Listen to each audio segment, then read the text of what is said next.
नमस्कार विद्यार्थी मित्रांनो, आजच्या या सेशनमध्ये आज आपण चर्चा करणार आहोत wave front, wave normal, types of wave front आणि हायजिन्स प्रिन्सिपल या बिट्सवर. तर आपण एक्झॅक्ट वेव्ह फ्रंट काय असतो याच्याकडे जर लक्ष दिलं तर आपल्याला वेव्ह फ्रंट कळाला तर बाकीचे पुढचे सगळे एक्सप्रेशन कळतील. आधी आपण वेव्ह फ्रंटकडे लक्ष देऊ.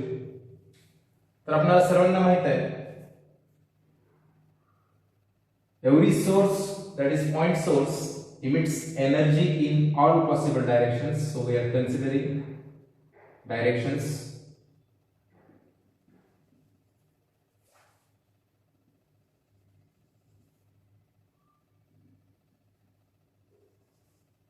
Suppose this is a point source, emits energy in all possible directions. Next आपण याला फेज काय असतो याच्या बाबतीत माहिती घेऊ. फेज म्हणजे एक्झॅक्ट अँगल. जर वेव्ह जर आपण स्टार्ट केली तर क्रेस्ट अँड ट्रफ या फॉर्म मध्ये टोटल अँगल जो डिस्क्राइब होतो त्याला आपण फेज घेतोय. 0, π/2, π, 3π/2 and 2π. म्हणजे ज्यावेळेस एक पूर्ण सायकल कंप्लीट होते त्या पूर्ण सायकलची जी डिस्टन्स आहे त्याला आपण म्हणतोय वेव्हलेंथ लॅम्बडा. आणि एवढ्या वेव्हलेंथच्या दरम्यान एक्झॅक्ट पार्टिकल जे अँगल डिस्क्राइब करत चालले ते अशा पद्धतीने 0, π/2, π, 3π/2, 2π जो की त्यांचा फेज सांगतो. तर मी या ठिकाणाहून एक एक सायकल काढतो सगळ्या.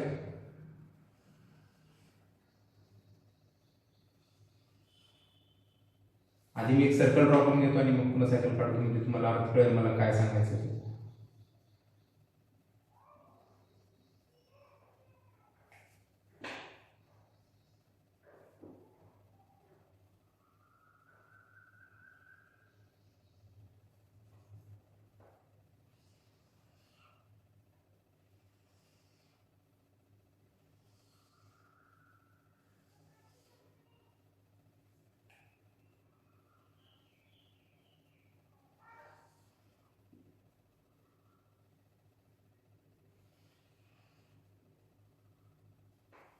तर लक्ष द्या काय सांगतो आपण. यांना आपण नाव पण देऊ ABCDEFGH.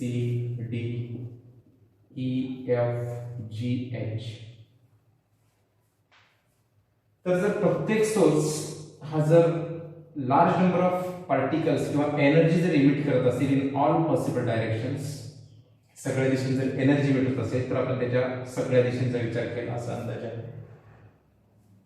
तर हे जे पॉइंट्स दिसत आहेत आपल्याला ABCDEFGH हे एका फेज मध्ये आहेत किंवा सेम फेज मध्ये आहेत असं आपण म्हणू. त्याच्या मागचं रिझन आपल्याला माहिती आहे. 0 पासून वेव्ह स्टार्ट होत आहेत, 2π ला येऊन वेव्ह सगळे एंड होत आहेत. म्हणजे वेव्ह सायमल्टेनियसली त्या एंड पॉइंट्सला भेटलेला आहे जाऊन. तर या वेव्ह फ्रंटची व्याख्या जी करतोय आपण ती व्याख्या बघा काय देतोय. The locus of all the points at which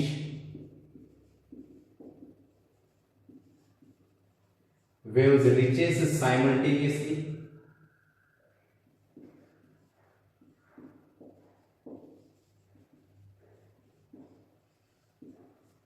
so that all the points are in same phase.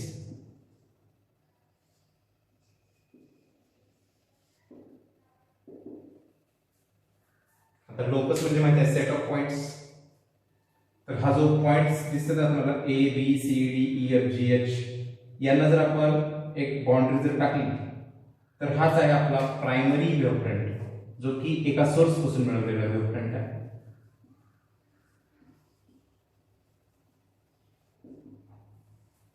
आणि हा जो आपल्याला सरफेस दिसतोय जो की एका पॉइंट सोर्स पासून मिळालेला आहे ज्याला आपण वेव्ह फ्रंट नाव दिलेलं आहे तो आपल्याला स्पेरिकल दिसतोय. म्हणून आपण याला म्हणू शकतो स्पेरिकल वेव्ह फ्रंट. तर आधी आपण वेव्ह फ्रंट म्हणजे काय याच्याकडे लक्ष देऊ. The locus of all the points at which waves reaches simultaneously, इथपर्यंत बघू आपण. सोर्स पासून एक एक सायकल मी सगळ्या बाजूला ड्रॉ केलं, सगळ्या बाजूला ट्रफ ऍज अ एंड दिसतोय आपल्याला. आणि ट्रफ ऍज अ एंड जर असेल तर त्यांनी डिस्क्राईब केलेला टोटल अँगल जो आहे 2 पाय, म्हणजे सगळे एंड पॉइंट 2 पाय या फेजवर आहे. याचा अर्थ असा, ते सेम फेज मध्ये येऊन पोहोचलेले सगळे. Waves reaches simultaneously in same phase, then set of all the points that is locus is called wave front. आपण यालाच वेव्ह फ्रंट म्हणतो. तर या वेव्ह फ्रंटला आपण कोणत्याही ठिकाणी ड्रॉ केलेली नॉर्मल और perpendicular in the direction of propagation that is called wave normal. म्हणजे मी आणखी एकदा जर ही डायग्राम अशी काढली, suppose this is source and this is wave front, primary wave front, suppose it is PQ. So this is path of propagation. या दिशेनं light propagate होती, त्या पाथ मध्ये जर आपण या वेव्ह फ्रंटवर कोणत्याही ठिकाणी जर नॉर्मल जर ड्रॉ केला, that is called wave normal. हा त्याचा वेव्ह नॉर्मल डिफाइन होतो. That is perpendicular drawn at any point on the surface of wave front which is along the direction of propagation of light, that is called wave normal. त्याला म्हणतो आपण wave normal. तर या दोन definitions जर आपल्याला proper कळल्या तर आपण हायजेन्स प्रिन्सिपल आणि on the basis of Huygens principle laws of reflection आणि लॉज ऑफ रिफ्रॅक्शन समजू शकतो. त्याच्यासाठी आधी हे बिट कळणं गरजेचं आहे. तर वेव्ह फ्रंट कशाला म्हणतात आणि वेव्ह नॉर्मल कशाला म्हणतात याची ब्रीफ आयडिया तुम्हाला आलेली आहे. तर या आयडियावरून आपण हायजेन्स प्रिन्सिपल आपल्याला काय सांगतायत या बिटकडे चलू आपण.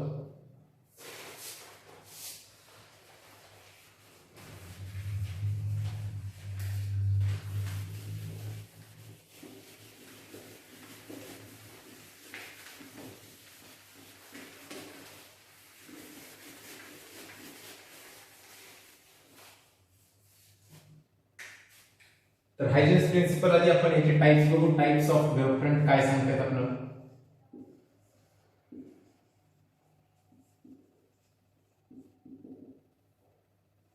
तर वेव्ह फ्रंट आपण 3 टाइप मध्ये डिफाइन केलेला आहे. एक आहे स्पेरिकल वेव्ह फ्रंट,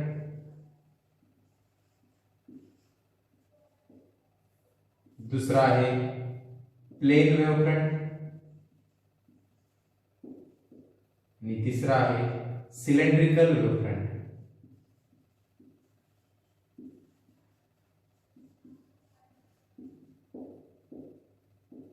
हे आपल्याला कधी ऑब्झर्व होतात ते जर पाहिलं आपण तर स्पेरिकल वेव्ह फ्रंट हा आपल्याला एखाद्या पॉइंट सोर्स पासून फायनाइट डिस्टन्स वर जर कन्सिडर केला आपण, डिस्टन्स पॉइंट सोर्स पासून फायनाइट डिस्टन्स वर जर आपण एखादी बाउंड्री जर कन्सिडर केली तर ती आपल्याला स्पेरिकल वेव्ह फ्रंट मिळून देते.